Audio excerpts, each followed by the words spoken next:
Hello welcome back to student अस्सलाम वालेकुम। आज हम स्टार्ट कर रहे हैं क्लास 10 की बायोलॉजी चैप्टर नंबर 1 से, जिसका नाम है रिस्पायरेटरी डिसऑर्डर।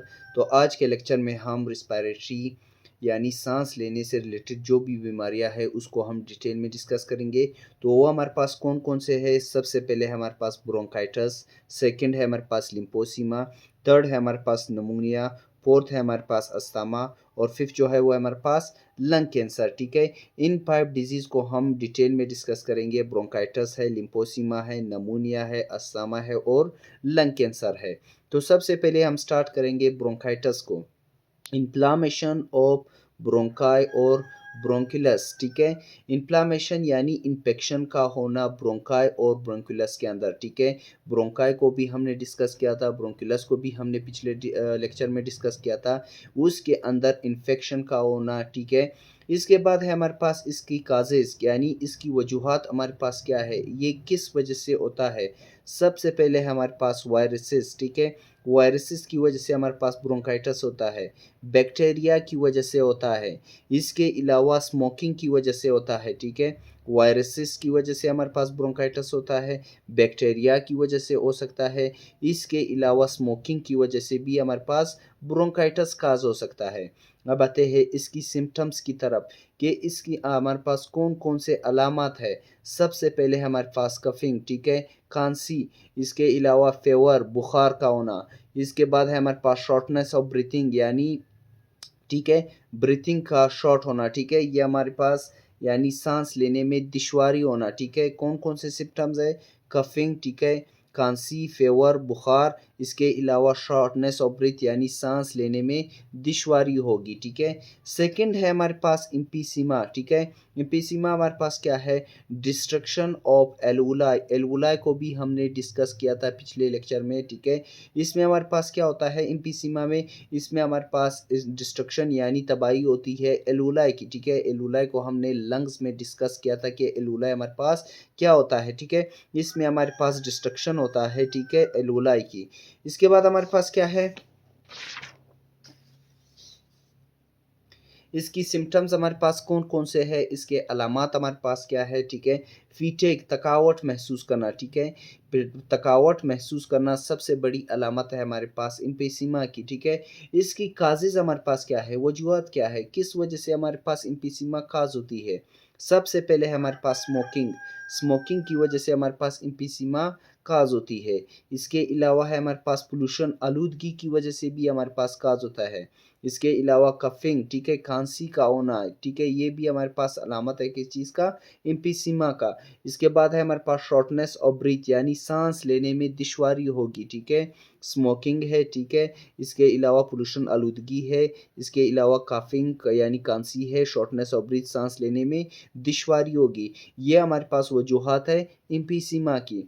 इसके बाद है हमारे पास थर्ड नमूनिया। नमूनिया भी हमारे पास सांस से रिलेटेड एक बीमारी है। ठीक है, इसमें हमारे पास क्या होता है? इन्फेक्शन ऑफ लंग्स यानी लंग्स में, फेफड़ों में हमारे पास क्या होता है? इन्फेक्शन होता है, जख्म होता है। ठीक है, नमूनिया में हमारे पास लंग्स में हमारे पास इन्फेक्शन होता है। इसकी काजेस क्या है, वजूहात क्या है हमारे पास नमूनिया की? सबसे पहले हमारे पास वायरसेस। वायरसेस के अटैक करने से भी हमारे पास नमूनिया काज होता है। सेकंड है हमारे पास बैक्टीरिया। बैक्टीरिया से भी हमारे पास नमूनिया खास होता है। इसके अलावा फंगल इन्फेक्शन। ठीक है, ये भी हमारे पास एक माइक्रो ऑर्गेनिज्म है। ठीक है, इसकी फंगल इन्फेक्शन की वजह से भी हमारे पास नमूनिया काज होता है। अब आते हैं इसकी सिम्टम्स की तरफ के इसके हमारे पास कौन कौन से अलामत है नमूनिया की।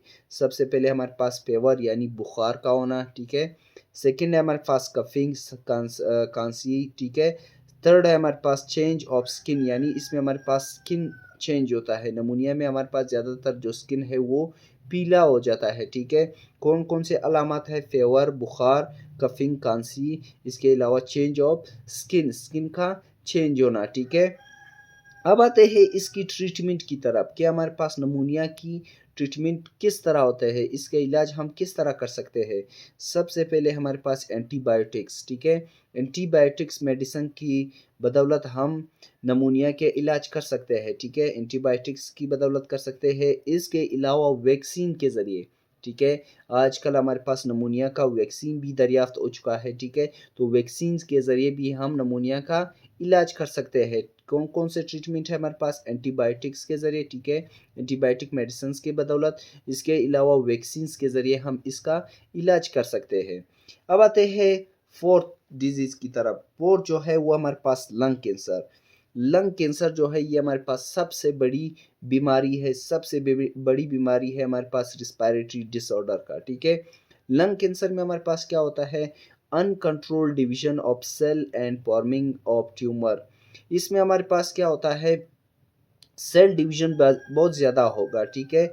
यानी हद से ज़्यादा हमारे पास सेल डिवीजन होगा, ठीक है। यानी जिस जगह में कैंसर होगा, ठीक है, उसमें हमारे पास सेल का डिवाइड होना बहुत ज़्यादा तेज़ होगा, ठीक है। इसमें हमारे पास ट्यूमर पैदा होता है, ठीक है। अब आते हैं इसकी काजिज़ की तरफ कि इसकी वजूहात हमारे पास कौन-कौन से हैं लंग कैंसर की, ठीक है। सबसे पहले हमारे पास स्मोकिंग। स्मोकिंग जो है सबसे बड़ी वजह है हमारे पास लंग कैंसर का, ठीक है। आजकल सबसे बड़ी वजह जो है हमारे पास लंग कैंसर का वो है स्मोकिंग। सेकंड है हमारे पास एयर पोल्यूशन, ठीक है। हवा की आलूदगी से भी हमारे पास लंग कैंसर काज़ होता है, ठीक है। आजकल जो हमारे पास गाड़ियों की धुआँ है, इसके अलावा फैक्ट्रीज़ की जो धुएँ हैं, ठीक है, ये हमारे पास एयर में बहुत ज़्यादा है, तो इसकी वजह से भी हमारे पास लंग कैंसर काज़ होता है, ठीक है। आजकल जो हमारे पास सबसे ज़्यादा कैंसर है वो लंग कैंसर है, ठीक है। इसकी सबसे बड़ी वजह हमारे पास स्मोकिंग है, पोल्यूशन है, इसके अलावा टोबाकू, ठीक है। टोबाकू भी हमारे पास इसके ज़्यादा यूज़ करने से भी हमारे पास लंग कैंसर काज़ होता है, ठीक है। कौन-कौन से काज़ेज़ है? स्मोकिंग है, एयर पोल्यूशन है, इसके अलावा टोबाकू है, ठीक है। इसके ज़्यादा यूज़ करने से भी हमारे पास लंग कैंसर काज़ होता है। अब आते हैं इसके सिम्पटम्स की तरफ कि इसके हमारे पास कौन-कौन से अलामात है, ठीक है।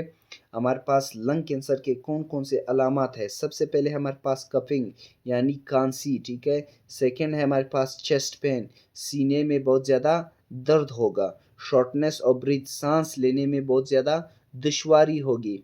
इसके बाद है हमारे पास वेट लूज़ यानी उस बंदे का वज़न बहुत ज़्यादा कम होता जाएगा, ठीक है। कौन-कौन से अलामात हैं? सबसे पहले हमारे पास कफ़िंग, खाँसी, चेस्ट पेन, सीने में बहुत ज़्यादा दर्द होगा, शॉर्टनेस ऑफ ब्रीथ, साँस लेने में बहुत ज़्यादा दुश्वारी होगी। इसके अलावा वेट लूज़, उस बंदे का वज़न बहुत ज़्यादा कम होता जाएगा। अब आते हैं इसकी ट्रीटमेंट की तरफ कि लंग कैंसर का इलाज हमारे पास क्या है? सबसे पहले है हमारे पास सर्जरी, सर्जरी की के ज़रिए हम उसको रिमूव कर सकते हैं। सेकंड है हमारे पास रेडिएशन थेरेपी। आजकल जो हमारे पास बेस्ट ट्रीटमेंट है, ठीक है, लंग कैंसर का वो है हमारे पास रेडिएशन थेरेपी या कीमोथेरेपी, ठीक है। कीमोथेरेपी और रेडिएशन के ज़रिए हम क्या कर सकते हैं? उसका ट्रीटमेंट कर सकते हैं, उसका इलाज कर सकते हैं। फोर्थ है हमारे पास इम्यूनोथेरेपी, इम्यूनोथेरेपी के ज़रिए भी हम इसका ट्रीटमेंट कर सकते हैं, ठीक है। सर्जरी के ज़रिए, रेडिएशन थेरेपी, कीमोथेरेपी या फिर इम्यूनोथेरेपी के ज़रिए हम इसका इलाज कर सकते हैं। लास्ट वन जो है वो है अस्थमा, ठीक है। लास्ट डिजीज़ जो है ये हमारे पास जिससे जो हमारे पास रिस्पायरेटरी डिसऑर्डर से रिलेटेड है, ठीक है, वो है हमारे पास अस्थमा। अस्थमा में हमारे पास क्या होता है? रिस्पायरेटरी डिसऑर्डर दैट काज़ इन्फ्लेमेशन, ठीक है। ये भी हमारे पास एक रिस्पायरेटरी डिजीज़ है, ठीक है, जिसमें हमारे पास इन्फेक्शन होता है, ठीक है। यानी जिस जिस ऑर्गन्स के ज़रिए हम साँस लेते हैं, ठीक है, वहाँ पर हमारे पास इन्फ्लेमेशन, इन्फेक्शन हो जाता है, ठीक है। इसकी काज़ेज़ हमारे पास क्या है? वजूहात हमारे पास क्या है? सबसे पहले हमारे पास रिस्पायरेटरी इन्फेक्शन, ठीक है। वहाँ पर हमारे पास रिस्पायरेटरी ऑर्गन्स जो है, वहाँ पर हमारे पास इन्फेक्शन होगा, ठीक है। इसके बाद है हमारे पास स्मोकिंग, ठीक है। स्मोकिंग भी हमारे पास सबसे बड़ी वजह है हमारे पास अस्थमा का। इसके अलावा पोल्यूशन, आलूदगी, एयर पोल्यूशन जो है, ये भी हमारे पास सबसे बड़ी वजह है अस्थमा का, ठीक है। कौन-कौन से काज़ेज़ है, कौन-कौन से वजूहात है? रिस्पायरेटरी इन्फेक्शन, स्मोकिंग और पोल्यूशन, ये हमारे पास काज़ेज़ है अस्थमा का। इसके सिम्पटम्स हमारे पास क्या है? अलामात क्या है?